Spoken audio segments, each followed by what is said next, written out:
과학자들이 뭐라고 하냐면 99%에서 100%의 확신 확률을 가지고 이야기하는데 우리 인생에서 올해가 그래도 가장 시원한 해가 아닐까 이렇게 아마 회상하게 될 수도 있다는 거죠. 교수님 이거 어떡합니까? 올해 제일 덥다고 지금 난리 네. 뭐 이제 세상이 이렇게 시끄러운데 이게 제일 시원한 여름이었다로 기억되면은 이거 앞으로의 여름은 어떻게 된다는 얘기예요?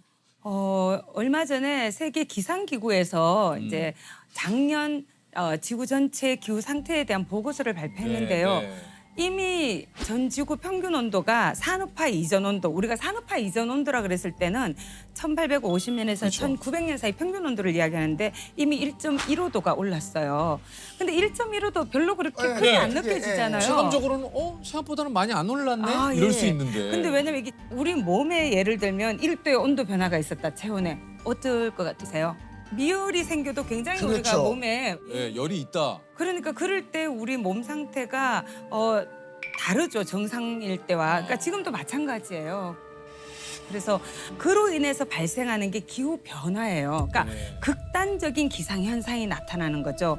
비가 오더라도 너무 많이 오고 그러니까 한꺼번에 그냥 예, 폭우가 쏟아지고. 쏟아지고 네. 그리고 더워도 너무 덥고 또 그렇다고 해서 춥지 않으냐? 그렇지 않아요. 추워도 너무 추운 한풀을 또 우리가 경험하게 되죠. 그리고 그거에 따라서 지표면의 평균 온도가 올라가니까 건조해지잖아요. 막 증발을 맞아요. 많이 하니까. 얼마나 메말랐는지 거북이 등껍질처럼 이렇게 쩍쩍 갈라져 있습니다. 그러면 어떻게 되느냐? 불이 발생을 해도 더 빠르게 번지는 거죠. 확산 면적도 넓어지고. 지금 얘기를 들어보니까 캐나다에서 5월에 생긴 불이 아직도 지금 다 진압이 네. 안 됐다고. 당국이 진화에 총력을 기울이고 있지만 불길은 쉽사리 잡히지 않고 있습니다. 하와이 마우이 섬에 현지 시간 9일 대형 산불이 덮쳤습니다. 허리케인이 키운 산불이 급속도로 번졌습니다. 전국 각지에서 산불이 발생한 가운데 야간에도 진화 작업이 계속되고 있습니다. 근데 이게 또 악순환을 만들어냅니다. 왜냐하면 불에 타버리게 되면은 그 나무에 있던 탄소가 다시 이산화탄소가 돼서 배출이 되고요. 또 그만큼 나무가 많이 사라지니까 대기 중에 CO2를 흡수하는 그런 저장고 역할을 하는 나무가 그만큼 줄어든다는 거죠. 그러니까 기후 변화로 인해서 산불이 더 심각해지지만 그 산불로 인해서 기후 변화가 더 또 심각해지는 상호가 악순환 관계로 맞물리게 되는 거죠. 교수님께서 지금 얘기를 해주셨지만 사실 지구 온난화에 대한 얘기는 제가 초등학교 때부터 들었던 얘기예요. 맞아요. 예. 요새는 사실 지구 온난화라는 표현이 부족하다고 이야기해요. 최근에는 어떻게 네. 표현하냐? 영어로는 글로벌 워밍이라 그랬거든요. 지구 네. 온난화. 그러더니 글로벌 히팅이라고 가열화라고 부르더니 요새는 글로벌 보일링이라고 불러요. 보일링, 끓고 있다. 끓고 있다. 열탕이 되고 있다는 거죠. 유엔 사무총장 구테우스라는 분이 뭐라고 네. 말씀하셨냐면 지구 온난화의 시대는 이제 끝나고 끝났다. 지구 열탕화의 시대로 접어들었다고. 온난화의 정도가 아니고 끓어오르는 거죠. 저도 이거 얼마 전에 뉴스를 또 봤어요. 요즘 수컷 거북이가 안 태어난다. 이게 왜냐면 저 처음 알았어요.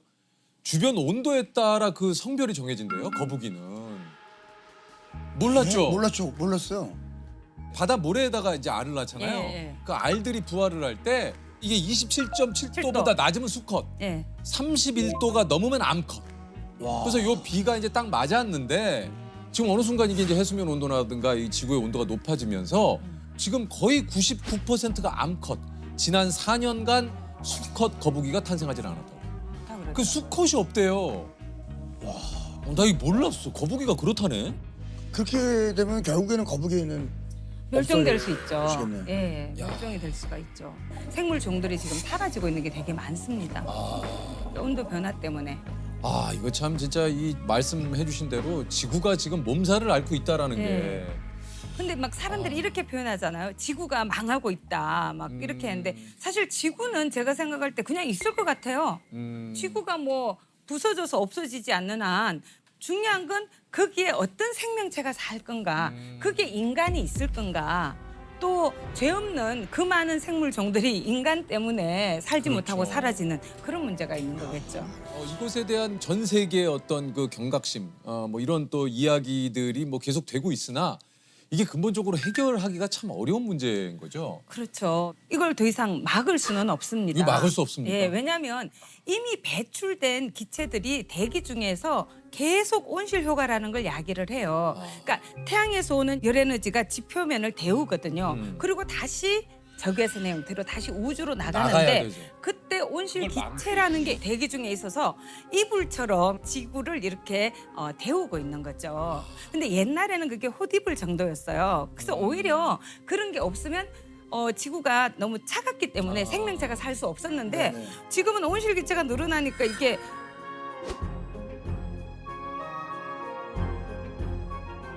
혼이불에서 자립이불이 됐다가 솜이불이 돼가는 거죠. 너무 두꺼워져. 너무 두꺼워지는 거죠. 그렇게 되는데 문제는 뭐냐면 이 온실 기체가 대기 안에 계속 남아 있어요. 머물러 있군요. 네, 머물러 있어요. 이산화탄소 같은 경우는 50년에서 200년을 머물러 있고요. 와. 심지어 그 중에 15%는 1000년을 머무른다고 해요. 와. 그러니까 우리가 이미 배출한 게 계속해서 야기하기 때문에 기후 변화는 더 이상 막을 수는 없고요. 근데 우리가 지금이라도 덜 배출하면 더디게 갈 수 있는 거죠. 이거 참 큰일 났네. 이거 어떻게 하나 이거. 우리가 이렇게 얘기만 지금 하고 있을 때가 아닌데 이거 어떻게 저 전기도 다 꺼야 돼 지금 이거 좀 아니요. 이거 다 탄소예요. 우리 너무 교수님 이거 뭐 얘기 듣다 보니까 너무 많아. 이거 좀 카메라 몇 대 감독님 이 앞에 가셔가지고 오늘은 예. 녹화를 이쯤에서 그만하시죠. 오늘은 녹화를. 이렇게 극단적으로 나가시면 안 되죠. 예. 왜냐하면 그 전기를 뭘로 만드느냐가 중요하거든요. 아. 그러면 화석연료 대신에 되도록이면 이산화탄소 배출이 현저하게 떨어지는 게 재생에너지예요. 그래서 태양광이라든지 풍력이라든지 이런 걸 통해서 전기를 생산하는 일들이 지금 전 세계적으로 굉장히 많이 늘고 있죠. 이것도 제가 봤어요. 조금 이제 저는 뉴스를 보다 보면 신문을 보거나 그런 게 막 요즘 막 눈에 띄는 거예요. 북극 항로가 이제 열린다는 거예요. 왜냐하면 북극이 예전에 이제 얼어 있었기 때문에 쇄빙선이 아니면 힘들었거든요. 네네네. 근데 이게 북극 항로가 열린다는 의미는 그거는 이제 북극이 녹고 있다는 거잖아요. 예, 그렇죠. 그래서 이게 굉장히 그 이율 배반적이죠. 북극이 네. 녹아서 네. 교역이 더 활발해질 수 있고 막 이런다고 얘기하지만 그러니까 운임이 사실- 훨씬 더 싸질 수 예, 있고. 근데 그게 굉장히 슬픈 일이거든요. 일이죠. 왜냐하면 지구 전체에 있는 얼음의 97%가 남극과 북극에 있대요. 이 북극과 남극의 얼음이 녹으면 어떻게 될까요? 해수면이 높아지지. 해수면이 상승이 돼. 왜냐하면 우리가 뭐 있던 얼음 녹는데 그게 뭐 해수면하고 무슨 상관이야 생각하는데 그게 아니라 그거는 이미 바닷물 안에 있던 얼음이 녹는 건 해수면 높이에 크게 영향을 안 미쳐요. 근데 그린랜드라든지 남극이라든지 이렇게 육지에 있던 얼음이나 만년설이 녹으면 그게 바다로 들어가잖아요. 진짜 육지가 잠기잖아요. 예. 특히 제가 아는 과학자분이 계산을 했는데 북극의 얼음이 다 녹으면 7m가 상승할 수 있대요. 아, 7m. 특히 우리나라는 삼면이 바다잖아요. 어떻게 되겠어요? 삼면이 바다. 그러니까 이게 해안가에 인천도 있고 부산도 있고 군산도 있고 뭐 속초 여러 도시들이 있잖아요. 네네. 그러니까 그런 도시들도 해수면 상승에 따른 침수로부터 안전하지 않은 거죠. 유실된 모래 면적은 약 2만 제곱미터. 2년 전과 비교해 해변의 모래가 얼마나 사라졌는지 한눈에 확인할 수 있습니다. 그 시뮬레이션을 보여줬어요. 해수면이 상승이 되면 어떻게 될 건가. 어떻게 될 건가? 근데 제 뒤에 앉아있던 분이 저기 우리 집이네 이러시는 거예요. 본인 집이 해수면 상승돼서 막 잠기는 게 그 보이는 거예요. 그랬더니 너무 놀랐다는 거예요. 그전에는 그냥 해수면이 상승될 수 있구나 뭐 이렇게 그냥 그런가 보다. 했는데 본인 집이 이렇게 막 잠기는 모습을 보니까 아이고 이거 큰일이구나. 이게 보통 문제가 아니구나. 이야, 어우. 요즘 또 이게 식량난 이것도 사실 기후 변화하고 또 밀접한 관련이 있다. 예. 왜냐면 너무 뜨거우면 자라지를 못합니다. 네. 식물들이. 그래서 그렇죠.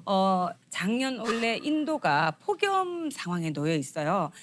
인도가 전 세계 밀 생산의 한 2위 정도를 하는 것 같은데 밀 수확량이 절반 정도밖에 안 되는 거죠. 그래서 수출 금지령을 내리기도 했어요. 맞아요. 자, 그러면 어떻게 되느냐? 세계 전체 밀 공급량이 줄어들기 줄죠. 때문에 밀의 가격이 상승. 급등하게 되겠죠. 네. 그러면 우리나라는 우리가 먹는 밀가루의 몇 퍼센트를 우리가 수입하는 것 같으세요? 거의 대부분을 수입하는 거 한 80%? 80% 넘는 걸로 알고 있는데. 너무 우리나라의 밀 생산을 높게 보셨네요. 네? 우리 밀은 1%밖에 안 됩니다. 예. 그래서 우리는 지금 거의 다 수입하고 있기 때문에 어머나. 밀가루로 만드는 음식이 너무너무 많잖아요. 네. 그러면 그런 모든 그 식가공품 그거 다 가격이 수입이군요. 올라가는 거죠. 근데 예를 들면 우리나라 사람들이 주로 먹는 쌀이 자포니카라는 종이거든요. 품종이. 근데 우리 쌀은 맛이 좋잖아요. 점성이 있고. 근데 왜 이렇게 바람이 불면 날아갈 것 같은 인디카라는 건데요. 그 인디카 종을 대부분 먹고 있어요. 우리가 먹는 이 자포니카를 생산하는 나라가 많이 없습니다. 그런 데서 만약에 이상 기후로 인해서 작황이 나빠지게 되고 이 쌀 품종을 생산을 못하게 되면 우리도 이제 우리가 먹던 쌀을 못 먹게 될 수도 있죠. 오, 날아가는. 예, 인디카 종을 먹어야 되는 거죠. 이게 그 생태계 파괴가 해양에서뿐만이 아니고 뭐 얼마 전에 우리 저 꿀벌 선생님이 나오셔서 얘기를 하셨지만 꿀벌이 또 사라지고 있고 예를 들면 지금 또 모기가 늘어난다고 해요. 예. 이거 좋지 않은 소식이잖아요. 그렇죠. 모기가 또 우리가 관심을 갖는 이유는 병원균의 매개체잖아요. 맞아요. 그래서 뭐 말라리아라든가. 뇌염모기 있잖아요. 말라리아, 말라리아. 그다음 황열병 이런 게 다 모기 때문에 발생하는 거거든요. 근데 이런 질병들이 예전에는 열대 지역이라든지 뭐 아열대 저 밑에 이런 데였는데 말라리아 환자가 우리나라도 생기고 있어요. 예. 그러니까 이런 게 다 영향을 미치는 거죠. 요번에 우리 코로나를 경험했잖아요. 네, 그렇죠. 이것도 뭐 완벽하게 그 일치되진 않았지만 그래도 많은 분들이 뭐 박쥐가 매개 역할을 했다. 근데 박쥐의 서식처가 지금 늘어나고 있어요. 박쥐도 아열대 기후에서 생존하는데 박쥐가 서식할 수 있는 공간이 기후의 변화에 따라서 늘어났거든요.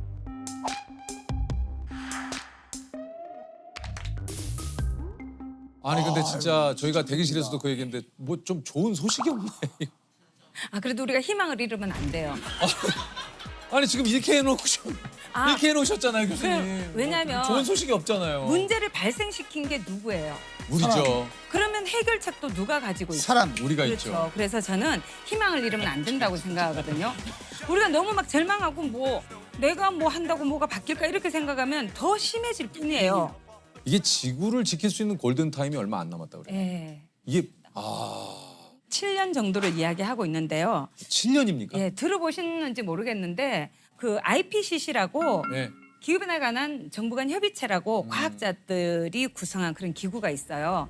거기에서 이제 우리가 지금처럼 살면 2100년에는 평균 4.4도까지 올라갈 수 있대요. 1.15도 상태에서도 우리가 이렇게 견디기 힘든데 4.4도는 상상을 초월하는 거죠. 2100년까지 1.5도를 넘어서지 않는다 이렇게 얘기하는데 그렇게 하려면 2030년까지 2019년에 배출했던 양의 43%를 줄여야 된다. 그러니까 거의 절반에 가까운 걸 앞에서 먼저 줄여줘야지만 되는 거죠. 근데 이거를 놓치게 되면 사실 어렵다. 그래서 7년이 남았다. 예. 하여튼 그런 상황입니다. 예. 예. 근데 한숨 쉬고 있으면 문제가 해결이 안 되잖아요. 우리가 할 수 있는 일을 찾아야 되는 거예요. 한숨 쉰다고 문제가 해결되면 우리 3명 앉아고 계속 한숨만 쉬면 되는데 그러면 CO2만 더 배출되죠. 그래서 우리가 노력을 해야 됩니다. 숨을 아껴 쉬어야 되나요? 이게? 아니요. 그는 생리현상이니까 쉬시고 나무를 더 심으세요. 아, 나무를. 나무도 심고 그리고 근데- 텀블러 사용. 예. 텀블러 같은 경우도 사람들이 보면 이제 텀블러도 많이 사용해야지 되는 거예요. 어떤 분들은 그냥 유행을 좇아서 텀블러 모양이 다르거나 디자인만 다르면 계속 사시는 분도 계신데 그런 분들은 그냥 종이컵 쓰시는 게 나아요. 그러니까 한번 사면 계속 사용을 해야 되고요. 어떤 물건이든지 만들 때 에너지가 투입이 돼요. 네네네. 에너지로부터 발생하는 온실기체량이 사실은 뭐 73% 이상이다 뭐 이렇게 이야기를 하거든요. 만들 때도 그렇지만 우리가 폐기할 때도 또 이걸 수거하고 운반하고 뭐 모든 데. 소각을 하든 매립을 하든 이 모든 과정에 다 에너지가 투입이 되고요. 이게 썩으면서도 또 메탄이나 CO2가 나오고 뭐 이렇게 되는 거죠. 텀블러도 이제 기본이 돼야 돼요. 이걸 하는 사람이 앞선 사람 이게 아니라 너무 당연한. 그냥 그러니까 당연한. 우리의 문화가 돼야 되는 거죠. 개개인이 다 이렇게 해야 바뀌는 거죠. 그렇죠. 누군간 해결해 주겠지가 아니죠. 안 돼요. 사실 저희들이 할 수 있는 이런 탄소 배출을 줄일 수 있는 방법은 뭐가 좀 있을까요? 사실은 뭐 우리가 필요 없이 낭비하는 에너지가 굉장히 많아요. 불 같은 것도 뭐 10개 등이 다 필요 없는데 어떤 뭐 회의실이고 뭐 강의실이고 그걸 부분 소등을 할 수도 있고요. 또 업무를 마치고 나면 즉각 끄는 것도 중요하고요. 또 실내 온도 같은 경우에 그래서 요새는 그래도 많은 분들이 경각심을 가져서 맞아요. 겨울에 반팔 입고 생활하고 이런 분들이 조금씩 줄어들고는 있죠. 네, 근데 그렇게 맞습니다. 살면 안 되는 거예요.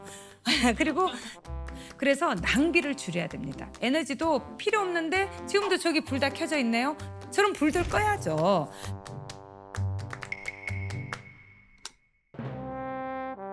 또 개인이 할 수 있는 굉장히 중요한 일은 식습관을 바꾸는 거예요. 어떻게 해요?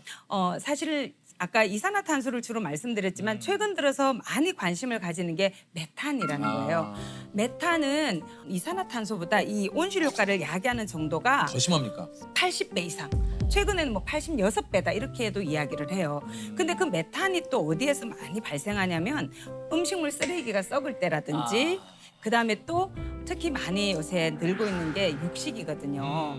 작년에 네. 우리나라 사람들이 쌀을 많이 먹었을까요? 고기를 많이 먹었을까요? 고기를 많이 먹지 요즘 근데 좀 않았습니까? 쌀 소비가 좀 많이 줄었다는 예. 얘기 좀 들긴 들었거든요. 예, 우리가 주식 그러면 예전까지는 쌀이었죠. 근데 이제는 쌀 소비량이 작년에 53kg 1년에.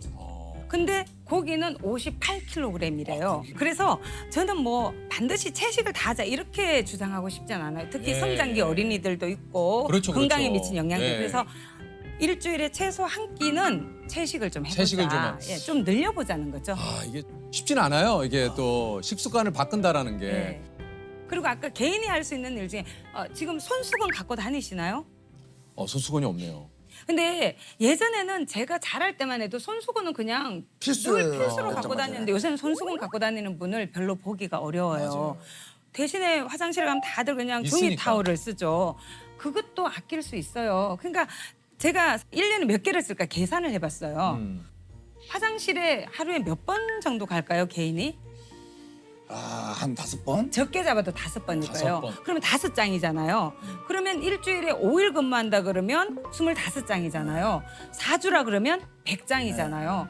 그러면 이게 지금 1년 또는 1200 장. 평생 너무 많죠. 그러니까 이게 작은 게 아니에요. 저는 이걸 오래된 미래라고 부르거든요. 예전에 다 했던 일이에요. 그런데 이제는 더 안 하고 멈추었던 거 다시 회복하자. 이거 어려운 일 아니다.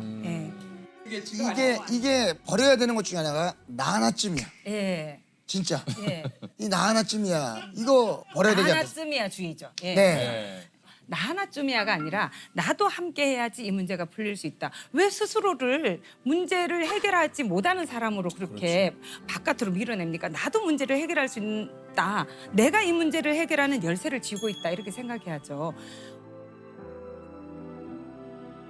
최후의 기회가 우리에게 주어져 있다고 생각할 수도 있어요. 미래라는 게 어떤 고정된 모습으로 딱 우리를 기다리고 있는 게 아니에요. 오늘 우리가 어떤 선택을 하느냐에 따라서 우리의 미래는 달라질 수 있어요. 그렇기 때문에 오늘 우리가 이런 문제를 정말 심각하게 성찰하고 내가 할 수 있는 일들을 조금이라도 일단 시작하고 그래서 점점 우리의 기후 행동을 넓히고 늘려나간다면 우리가 마주하게 될 미래가 바뀔 수 있는 거죠. 미래는 오늘의 우리가 만든다. 저는 이런 말씀을 드리고 싶습니다.